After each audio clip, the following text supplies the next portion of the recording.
Na početku bombardovanja ubijen je i novinar Slavko Ćuruvija. Prethodno je putem državnih medija obeležen kao izdajnik. Predstavnici vlasti najavljivali su da će se, ako počne bombardovanje, obračunati sa svim izdajnicama u zemlji, čime je uz pomoć službe, medija i političara stvarana atmosfera koja kasnije treba da u javnosti opravda ubistvo novinara Slavka Ćuruvije.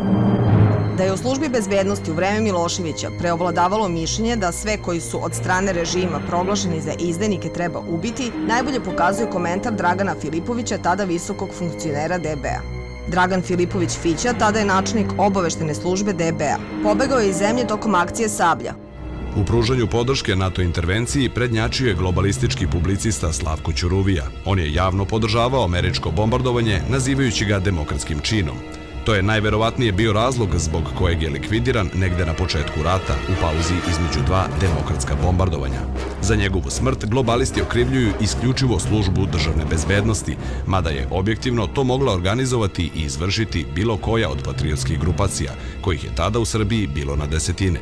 Lično nisam imao dodirnih tačaka sa likvidacijom Ćuruvije, niti mi je poznato ko je to izvršio, mada se i moje ime verovatno nalazi na listi osumnjičenih. Ali ko je daje, znao je i šta radi i zašto to radi. Najava za ubistvo Slavka Ćuruvije usledila je 6. aprila 1999. godine u Politici Ekspres. Novinar Miroslav Marković potpisao je tekst "Ćuruvija dočekao bombe", koji je u stvari bio napisan po nalogu Mirjane Marković. Tadašnji direktor kuće Politika je Dragan Hadži Antić. Bila je to javna pretnja i presuda Ćuruviji. Komentar je pročitan i u drugom dnevniku RTS. U ovoj situaciji mudro su zaćutali svi oni koji su sve vreme priželjkivali bombe za Srbe. Reč je da bome o Slavku Ćuruviji. Danas, kada te željno očekivane i prizivane bombe ubijaju Srbiju, izdajnici ćute. Ako čekaju da Srbi i Srbija budu pokoreni, uzalud čekaju. A ako su se nadali da će njihova izdaja biti zaboravljena, uzalud su se nadali. Slavko Ćuruvija ubijen je 5 dana kasnije na Uskrs 1999. godine, dok je sa Brankom Prpom ulazio u haustor zgrade u kojoj stanuje.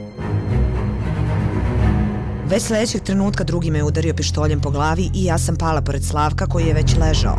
Onaj koji je pucao prišao je i tu ispred mene pucao mu u glavu. Koliko sam saznala dan posle ubistva, bilo je 17 metaka. Bilo je rikošeta, meci su udarali okolo. Prosto ne znam kako sam živa. Prigušivač je očigledno korišćen jer nisam čula pucnje. Sve u vezi ovog ubistva odmah je ukazivalo da se radi o rukopisu DB-a. Međutim, mediji tada ćute. Bombardovanje traje, u zemlji je vanredno stanje. Funkcioner JUL-a i savezni ministar Goran Matić u maju 2000. godine za Tanjug izjavljuje da oni koji postavljaju pitanje ko je ubio Ćuruviju destabilizuju državu. Samo mesec dana posle petooktobarskih promena 2000. godine u javnosti je izašao dosije Ćuran, dokument državne bezbednosti iz kojeg se videlo da su Ćuruviju 2 dana pre ubistva pratili pripadnici Beogradskog centra na čijem je čelu tada Milan Radonjić. 5 minuta pre ubistva naređeno im je da se povuku. Jedan pripadnik DB-a koji nije čuo naredbu o povlačenju svedočio je da na ulici gde je ubijen Ćuruvija video beli Golf trojku, identičan vozilu kojim su raspolagali pripadnici 9. odeljenja. Utvrđeno je da je na dan ubistva Ćuruvije za sporni Golf bio zadužen pripadnik Beogradskog DB-a Ratko Romić. Kako su objavili mediji, Ratko Romić i nekadašnji pripadnik JSO-a Miroslav Kurak, koji su prema iskazima viđeni u Svetogorskoj ulici u vreme ubistva, trenutno su u bekstvu. Ubistvo Slavka Ćuruvije najbolje pokazuje zloupotrebu službe, ali i njenu moć zbog koje do danas nije podignuta optužnica za to ubistvo, iako postoji dosta dokaza na osnovu kojih je jasno da su pripadnici DB-a umešani u ubistvo. Mnoge stvari bile su jasne novom rukovodstvu još 2001. godine. Tamo se vide nesporne stvari, da je tajno praćenje bilo 2 dana, da prvi dan to nije uspelo, da je Radonjić bio nezadovoljan. Njih je Radonjić uveče zvao, ljutio se, da nisu dobro radili posao, sutra dan da ih pohapsi, strelja i ne znam šta ko. Dobro, ali šta je bilo s Radonjićem? To je ono što se ne zna. Ništa, Radonjić je dao nalog, on kaže da je njemu dao nalog Rade Marković. I to tako se obrtalo u krug. Bio sam učesnik jednog sastanka koji je obavljen u prostoriji tadašnjeg načelnika službe državne bezbednosti Srbije Gorana Petrovića, na kome su bili, pored ljudi iz službe bezbednosti, ljudi iz okružnog tužilaštva, gde je donet zaključak da se vrši privođenje Milana Radonjića i da se spremi krivična prijava. Ja ne znam šta se tu dešavalo. Na kraju je čitava priča svedena na to da je on predat okružnom sudu kao dopuna izveštaja krivične prijave kojim je on bio obuhvaćen vezano za Ibarsku magistralu. A od ubistva Ćuruvije se odustalo? Ili šta? Ne znam. Milan Radonjić, tadašnji načelnik Beogradskog centra DB-a, umeđu vremenu je oslobođen i optužbe za učešće u ubistvu 4 funkcionera Srpskog pokreta obnove na Ibarskoj magistrali. Dežurni u Beogradskom centru DB-a na dan ubistva Ćuruvije, kao i u vreme zločina na Ibarskoj magistrali, bio je Cvjetin Milinković, koji je preminuo 2006. godine. Miroslav Marković, koji je potpisao tekst Ćuruvije dočekao bombe, radio je do nedavno u dokumentaciji Politike. Dragan Hadži Antić povukao se iz javnosti, bavi se zastupanjem interesa Kube u Srbiji i zajedno sa Urošom Šuvakovićem promoviše knjige Mirjane Marković. Ona je pobegla iz zemlje neposredno pre ubistva Zorana Đinđića i pored toga što je protiv nje bila podneta krivična prijava kao inspiratora ubistva Ćuruvije. Tu prijavu podneo je brat Slavka Ćuruvije, Jovo Ćuruvija. Nikada nije saslušana. Danas živi u Rusiji gde je dobila politički azil.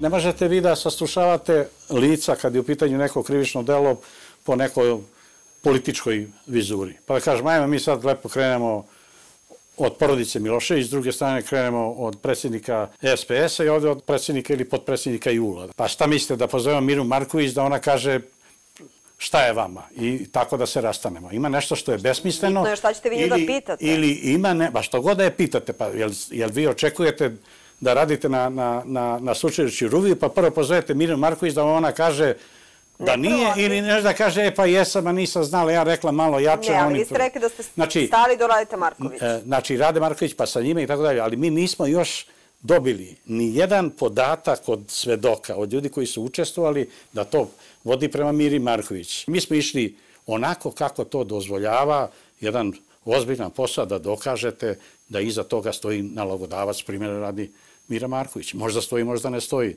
Možda bi mi došli, možda ne bi. Ali ne zaboravite, Goran Petrović i ja to samo radimo 9 meseci. Mehanizam je u svim političkim ubistvima uvek bio isti. Služba državne bezbednosti prati i prisluškuje potencijalnu žrtvu. Informacije o kretanju kao i gde je ta osoba trenutno javljaju šefovima službe ili određenog odeljenja DB-a. Neposredno pre ubistva šef operativcima na terenu naređuje da praćenje prekinu. Na taj način operativci često ne znaju zašto nekoga prate, ali stalnim izveštavanjem gde je žrtva zapravo pripremaju teren za ubistvo, kada nastupaju pripadnici jedinice za specijalne operacije. Po svemu sudeći, onaj koji izdaje naredbu operativcima da se praćenje prekine, zna i da sledi ubistvo, ali isto tako zna i ko je ubica. Vrh službe daje naloge te vrste i odabere ljude koji će to da rade i proces se odvija u tom smislu. Za to su najbolji primjeri ovo, recimo Ibarska magistrala. To je par excellence primjer za ovo o čemu govorim.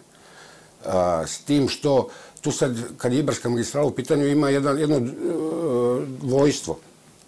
Jer, recimo, uključeni su svi pripadnici pratećeg aparata, da prate operativnu obradu Vuka Draškovića, ali oni ne znaju šta je cilj te pratnje. Oni misle da je cilj pratnje da se prati čovjek koji, svi ostali koji se prate, a ne znaju da se sve ide ka tome da se ubije u stvari politički protivnik. Služba je pratila i prisluškivala i ovo što vi pitate, to je odlična polazna osnova za tužioca da procesuira slučaj.